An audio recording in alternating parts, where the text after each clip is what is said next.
على رسوله الكريم أما بعد قابل صدر احترام معزز علماء کرام حاضرین مجلس، جیسا کہ آپ حضرات کو علم ہے، دعوت نامے کے ذریعے، اعلانات کے ذریعے کہ آج کا یہ پروگرام عالمی مجلس احرار اسلام کے زیر اہتمام خلیفہ بلا فصل سیدنا صدیق اکبر رضی اللہ تعالیٰ عنہ کی جو خدمات ہیں ان کو خراج تحسین پیش کرنے کے لیے منعقد کیا گیا ہے۔ علماء کرام آپ حضرات کے سامنے فضائل بیان کر رہے ہیں، ان کی خدمات بیان کر رہے ہیں۔ حضرت سیدنا صدیق اکبر رضی اللہ تعالی عنہ سید الصحابہ ہیں، افضل الصحابہ ہیں، تمام اصحاب پیغمبر کے سردار ہیں، اور ان کے لیے اللہ رب العزت نے جو انعامات قرآن پاک میں ذکر کیے، نبی علیہ الصلوۃ والسلام نے اپنی زبان مبارک سے ذکر کیے، وہ انہی کا حصہ ہے اور انہی کے حصے ہیں۔ اس سے بڑھ کے فضائل کی دنیا میں کیا عظمت ہو سکتی ہے کہ رحمت عالم صلی اللہ علیہ وسلم نے خود ارشاد فرمایا کہ محمد رسول اللہ صلی اللہ علیہ وسلم پر، اسلام پر جو احسانات کسی نے کیے، نبوت نے اپنی زندگی میں ان کا صلہ، ان کا بدلہ چکا دیا۔ نبی اسلام نے فرمایا ایک ابو بکر ہے جس کے احسانات کا بدلہ میں محمد نہیں دے سکا۔ فضائل کی دنیا میں اگر آپ اس کو پڑھیں، اس کو کھولیں، تو آپ کو پتہ چلے گا کہ رحمت عالم صلی اللہ علیہ وسلم نے ابو بکر کے لیے اپنی رضامندی کا، اللہ کی کشمیری کا، اور جس عظمت کا، فضیلت کا ذکر کیا ہے، وہی کا حصہ ہے۔ نبی علیہ الصلوۃ والسلام نے زندگی کے آخری ایام میں جب آپ اما عائشہ رضی اللہ تعالی عنہ کے حجرے میں علی کے دماغ تھے تو نماز کا وقت آیا، نبی علیہ الصلوۃ والسلام نے ارشاد فرمایا میرے مصلی پہ ابو بکر کو کھڑا کر، یہ نماز پڑھائے۔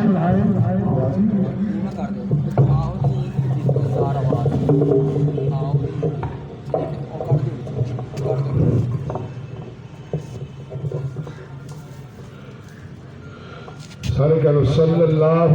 علیہ وسلم، محبت کے ساتھ صلی اللہ علیہ وسلم۔ تو نبی علیہ الصلوۃ والسلام نے یہ بات ارشاد فرمائی کہ میرے مصلی پہ مسجد نبوی میں مصلی رسول پر ابو بکر صدیق کو کھڑا کر دیا۔ اما جان حضرت عائشہ رضی اللہ تعالی عنہ نے عرض کیا آقا میرے ابا رقیق القلب ہیں، جب وہ مصلی رسول آپ کے وجود مبارک سے خالی دیکھیں گے تو ان میں ہمت نہیں پڑے گی، لیکن نبی علیہ الصلوۃ والسلام نے فرمایا نہیں، ابو بکر کو میرے مصلی پہ کھڑا کر دو۔ بات بڑی لمبی ہے، مختصر یہ ہے کہ رحمت عالم صلی اللہ علیہ وسلم کی زندگی کے آخری ایام میں محدثین نے یہ بات لکھی ہے، 17 نمازیں مسجد نبوی میں مصلی رسول پر سیدنا ابو بکر صدیق نے پڑھائی، اور نماز پڑھنے والے اصحاب پیغمبر بھی ہیں، اہل بیت بھی ہیں،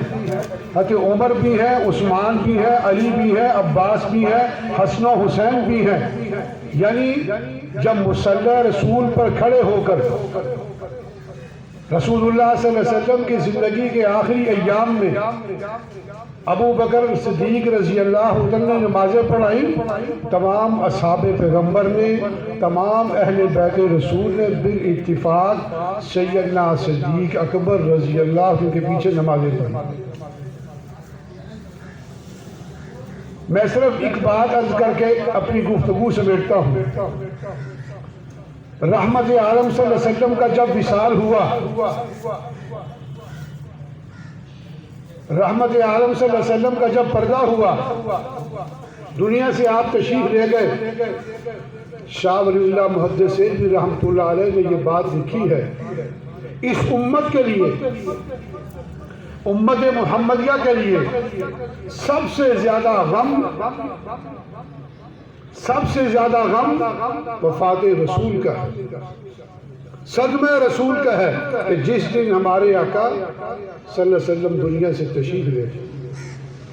ابو بکر منصب خلافت پر بیٹھے تو اس وقت جو فتنے پیدا ہوئے، اس وقت جن فتنوں نے سر اٹھایا، آپ کتابیں پڑھتے ہیں، علماء سے سنتے ہیں، ایک منکرین زکوٰۃ تھے، کلمہ پڑھنے والے زکوٰۃ دینے سے انکار کر دیا۔ کچھ لوگ تو ویسے ہی منکر ہو گئے، کچھ لوگوں نے کہا نہیں ہم انفرادی دیں گے، اسٹیٹ کو زکوٰۃ نہیں دی جائے گی۔ اور ایک فتنہ جو سب سے زیادہ خطرناک تھا وہ مسلمہ کذاب کا تھا۔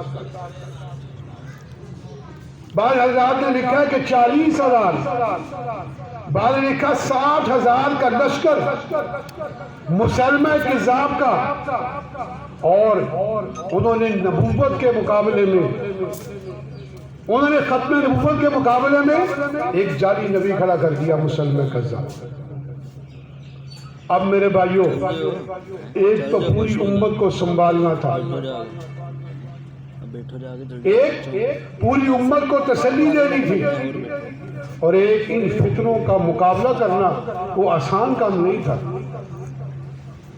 خاندان کا سربراہ فوت ہو جائے تو چھوٹے بچے، عورتیں کس طرح بلکتی ہیں، روتی ہیں، اور یہاں پر تو پوری امت کو سنبھالنا تھا۔ تو اللہ نے، رسول نے ابو بکر صدیق کا انتخاب کیا۔ اب صدیق اکبر رضی اللہ تعالیٰ عنہ دیکھتے ہیں سارے ماحول کو کہ منکرین زکوٰۃ کا فتنہ ہے، مسلمہ کذاب ختم نبوت کا انکار کر کے 60,000 کا لشکر، 40,000 کا لشکر اس کے پاس جمع ہے۔ اب اصحاب پیغمبر کی جو مشاورت ہوئی،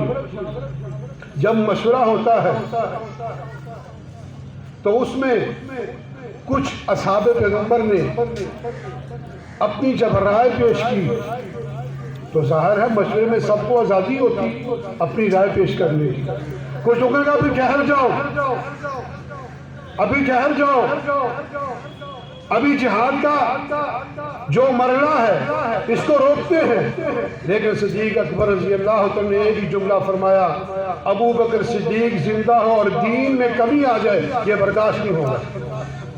ایک جملے میں بات سمجھا دی کہ جو بات نبوت نے طے کی ہے، جو اسلامی مملکت کی بنیاد رکھی گئی ہے، ابو بکر صدیق دین میں کمی نہیں ہونے دے گا۔ اصحاب پیغمبر کو کہا تیاری کرو، اور منکرین زکوٰۃ سے بھی مقابلہ کیا، اور مسلمہ کذاب کے ساتھ اصحاب پیغمبر کو کہا کہ چلو اس کو نیست و نابود کرنا ہے۔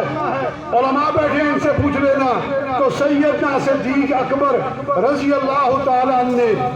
جو تاریخی کام کیا میرے بھائیوں، وہ مسلمہ کذاب اس کے ساتھیوں کو نیست و نابود کر کے رکھ دیا، اور امت کو بتا دیا کہ جب بھی کوئی جعلی نبی کھڑا ہو تو صدیق کا ماننے والا وہ ہوگا جو ختم نبوت کا محافظ بنے گا۔ کیا ہو گیا؟ جزاکم اللہ۔